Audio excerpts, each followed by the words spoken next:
Habang hindi pa nagsisimula ang impeachment trial sa Senado, isang pangalan na ang tahimik na inilapag ng kampo ni VP Sara Duterte, Mary Grace Piatus. Kapag ito'y lumabas, may mababago ba sa buong laban?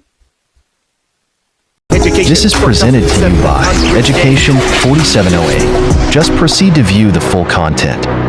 Magandang araw mga edocs at welcome pong muli sa ating channel.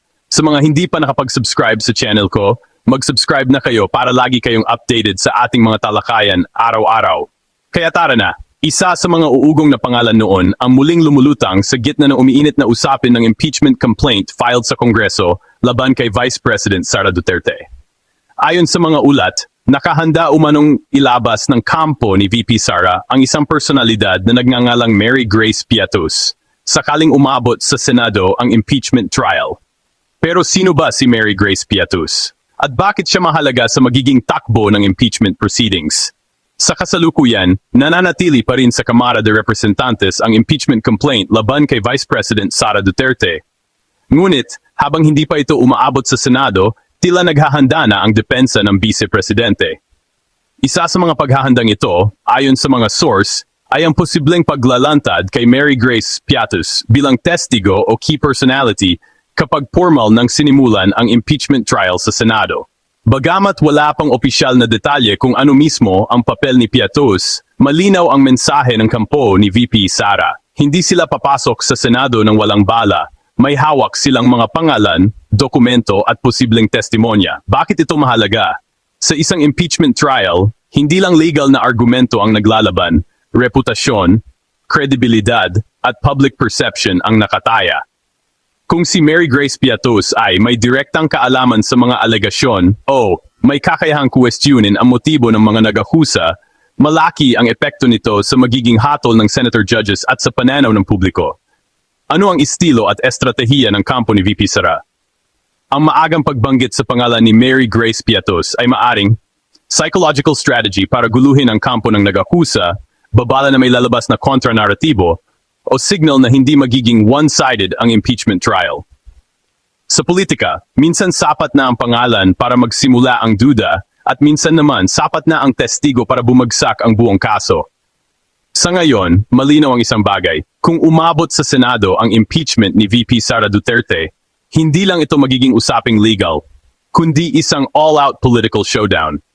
At sa laban na iyon, ang pangalan ni Mary Grace Piatus ay maaring maging isa sa mga susi. Patuloy nating bantayan ang mga susunod na developments. Sa usaping impeachment, hindi sapat ang pangalan, hindi sapat ang haka-haka, at lalong hindi sapat ang ingay sa social media. Ang tanong ay simple ngunit mabigat. Ano ang saysay at ano ang implikasyong legal ng planong paglalabas ng kampo ni Vice President Sara Duterte sa pangalang Mary Grace Piatus sakaling umabot sa Senado ang impeachment trial? Sa ilalim ng 1987 Philippine Constitution, malinaw ang proseso. Ang House of Representatives ang may kapangyarihang mag-impeach. Ang Senado ang kikilos bilang impeachment court. At ang mga senador ay hindi politiko sa puntong iyon, kundi mga hukom. Ibig sabihin, anumang ilalabas na pangalan, testigo o ebidensya ay kailangang pumasa sa pamantayan ng batas, hindi ng politika. Bakit mahalaga ang paglalabas ng pangalan? Mula sa legal na perspektiba, ang maagang pagbanggit sa isang posibleng testigo ay may dalawang posibleng layunin. Una, bilang trial strategy. Ipinapakita ng depensa na may kaalaman silang ilalatag, testimonya na magpapabago sa naratibo, at depensang hindi lang reaktibo kundi planado. Ikalawa, bilang procedural signal. Sa impeachment trial, hindi sorpresa ang bida. Ang testigo ay kailangang ma-identify, ma-qualify at maharap sa cross-examination. Sa madaling salita, ang pangalan ay paunang pinto lamang, hindi pa ebidensya. Dito nagiging delikado ang labis na ingay. Sa mata ng batas, ang social media claims ay hindi ebidensya. Ang viral na akusasyon ay hindi affidavit. At ang opinyon ng publiko ay hindi kapalit ng due process. Kaya, kahit palumutang ang pangalan ni Mary Grace Piatus, walang bigat ito hanggat hindi siya humaharap sa Senado, nanunumpa, at sumasagot sa mga tanong ng prosekusyon at depensa. Ang tanong ng kredibilidad. Sa impeachment, ang laban ay kredibilidad. Hindi sapat na magsalita ang testigo. Kailangang, malinaw ang pinagmulan ng kaalaman, personal at direkta ang impormasyon, at walang bahid ng hearsay o personal na interes. Kung si Mary Grace Piatusay may direktang kaalaman sa mga alegasyon o may dokumentong susuporta sa kanyang pahayag, maari siyang maging material witness. Ngunit kung hindi, maari rin siyang maging liability sa depensa. Mahalagang linawin ito. Ang impeachment ay hindi popularity contest. Hindi ito social media war. At lalong, hindi ito trial by publicity. Ito ay constitutional process na may malinaw na rules of evidence, burden of proof, at presumption of innocence. Anumang panig, akusado man o nag-aakusa ay kailangang sumunod dito. Mula sa legal na pananaw, ang pagbanggit sa pangalang Mary Grace Piatus ay hindi pa panalo at hindi pa talo.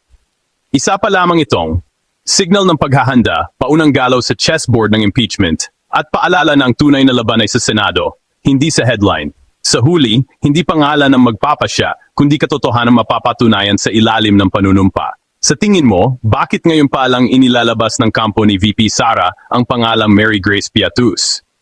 Depensa ba ito? O babala sa Senado? I-comment ang opinion mo at huwag kalimutang mag-like, mag-subscribe at mag-share nito sa iyong mga kaibigan. At ito ang Edox DC, na nagsasabing, sa bawat panahon at pagkataon sa katotohanan, dapat nakatuon. Hanggang sa muli, paalam. Ang talakayang ito ay isang legal at pampublikong pagsusuri lamang batay sa umiiral na proseso ng impeachment sa ilalim ng 1987 Philippine Constitution. Hindi ito naglalayong magbigay ng personal na akusasyon, hatol, o legal na payo laban kaninuman. Ang lahat ng nabanggit na pangalan ay bahagi ng ulat at pampublikong diskurso at nananatiling saklaw ng due process at presumption of innocence.